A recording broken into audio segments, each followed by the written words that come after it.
అందరికీ నమస్కారం. తేజస్వి తెలుగు కథలు పాడ్కాస్ట్కి స్వాగతం. ఇప్పుడు మనం చెప్పుకోబోయే ఈ కథ పేరు నూతన సంవత్సరం వస్తోంది కదా. రాసిన వారు జె. శ్యామల గారు. ఆ రోజు మాధురి టీచర్కు 7వ తరగతి పిల్లలంతా రోజు కంటే ఉత్సాహంగా కనిపించారు. అదేంటో తెలుసుకోవాలని, పిల్లలు అంతా చాలా హుషారుగా ఉన్నారు, ఏంటి విశేషం అని నవ్వుతూ అడిగారు. పిల్లలకు ఆమె అంటే చాలా ఇష్టం.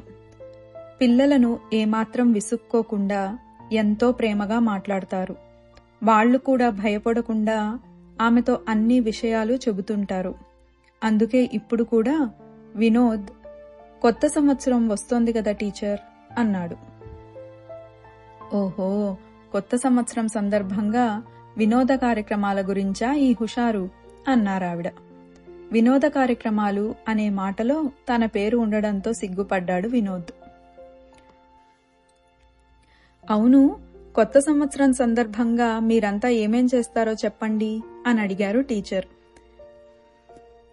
కేక్ కట్ చేస్తాం అని అంతా ఒక్కసారే అన్నారు. ఇంకా ఏం చేస్తారు అని అడిగారు ఆవిడ. టీవీలో స్పెషల్ ప్రోగ్రామ్స్ వస్తాయి కదా, ఎంచక్కా చూస్తాం టీచర్ అని ప్రసీద బదులిచ్చింది. మా అపార్ట్మెంట్లో పార్టీ ఏర్పాటు చేస్తారు, సందడే సందడి అన్నాడు చందు. కొత్త సంవత్సరం అంటే కేకులు, పార్టీలు, పాటలు మాత్రమే కాదు. ఆ రోజున కొత్త సంవత్సరంలో మీరు ఏం మంచి పనులు చేయాలనుకుంటున్నారో, ఏ చెడు అలవాట్లను మానేయాలనుకుంటున్నారో, ఏం సాధించాలనుకున్నారో వాటి గురించి నిర్ణయాలు తీసుకోవాలి. ఎందుకంటే కాలం చాలా విలువైంది. దాన్ని ఒక పద్ధతి ప్రకారం ఉపయోగించుకుంటే మీరెన్నో విజయాలు సాధించవచ్చు.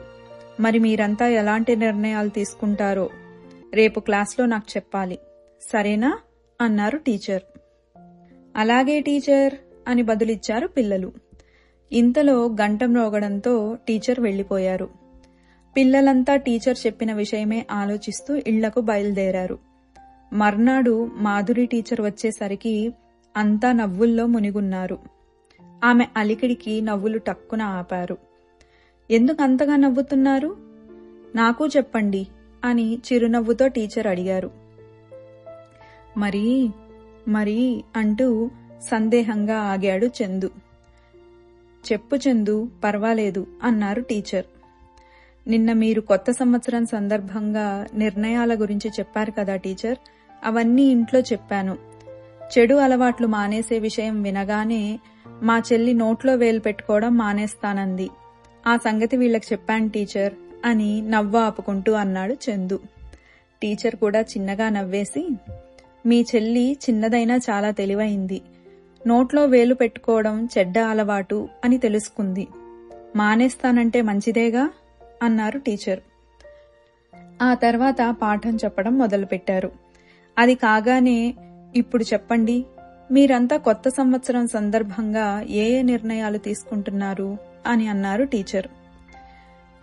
ఏ రోజు పాఠాలు ఆ రోజు చదువుతాను, ఇంకా అమ్మకు పనుల్లో సాయం చేస్తాను, వస్తువులు చిందరవందరగా పడేయడం మానేస్తాను అని చెప్పాడు రవికాంత్.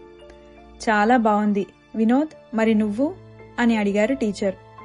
మొబైల్తో ఆడటం మానేస్తాను, జంక్ ఫుడ్ తినడం తగ్గిస్తాను, నా చేతిరాత కూడా బాగుండదు టీచర్, కాబట్టి మార్చుకునేందుకు ప్రయత్నిస్తాను అని వినోద్ చెప్పాడు. గుడ్ అంటూ టీచర్ ప్రసీద వంక చూశారు. తను లేచి, నాకు పొద్దున్నే లేవాలంటే బద్ధకం ఎక్కువ టీచర్, ఆలస్యంగా లేచి అమ్మను హడావిడి పెడుతుంటాను. అందుకే ఆ దురలవాటు మానుకొని కొత్త సంవత్సరంలో రోజు ఉదయాన్నే త్వరగా లేవాలనుకుంటున్నాను. అలాగే కొత్త సంవత్సరంలో కనీసం 12 మొక్కలు నాటాలనుకుంటున్నాను.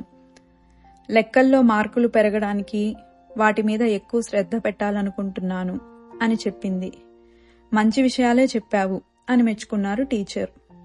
వెంటనే వాసు లేచి, నేను నా పాకెట్ మనీ ఖర్చు చేయకుండా దాచి పేద పిల్లలకు ఇవ్వాలనుకుంటున్నాను. కొత్త సంవత్సరంలో సైకిల్ నేర్చుకోవాలనుకుంటున్నాను. ఇంకా సైన్స్ ఎగ్జిబిషన్లో పాల్గొని బహుమతి సాధించాలనుకుంటున్నాను అని చెప్పాడు.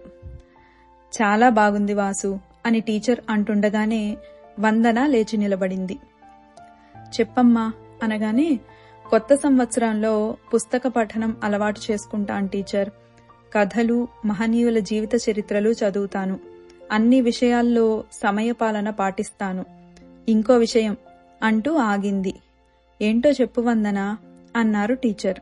అది, ఈ మధ్య మల్లిక మీద కోపం వచ్చి మాట్లాడటం మానేశాను. ఇక నుంచి తనతో కూడా స్నేహంగా ఉంటాను టీచర్ అని మల్లిక వైపు చూస్తూ అంది. వందన, చాలా మంచి మాట చెప్పావు. అందరూ అందరితో స్నేహంగా ఉండాలి. ఇక గంట కొట్టే సమయం అవుతోంది. ఒక మాట గుర్తుపెట్టుకోండి. నిర్ణయాలు తీసుకొని 1-2 రోజులు మాత్రమే పాటించి వదిలేయకూడదు. వాటిని ఎప్పటికీ అమలు పరిస్తేనే మంచి ఫలితం ఉంటుంది. మీ లోటుపాట్లు ఏమిటో మీకు బాగా తెలుసు. వాటిని దిద్దుకోవడం మీ చేతల్లో ఉంటుంది. మరి మీరు చెప్పినవన్నీ పాటించాలి, సరేనా అన్నారు టీచర్. తప్పకుండా పాటిస్తాం టీచర్ అని అంతా అంటూ ఉండగానే ఇంటి గంట మ్రోగింది. పిల్లలందరూ ఇంటి దారి పట్టారు. మంచేదో చెడేదో తెలుసుకొని ఓ మంచి నిర్ణయం తీసుకోవడంతో పాటు దానిని పాటించడానికి తగిన క్రమశిక్షణ కూడా ఉండాలి అని పిల్లలకు మనసుకు హత్తుకునేలా చెప్పిన జె. శ్యామల గారికి మనస్ఫూర్తిగా నా ధన్యవాదాలు తెలియచేసుకుంటున్నాను. సర్వే జనా సుఖినో భవంతు. నమస్తే.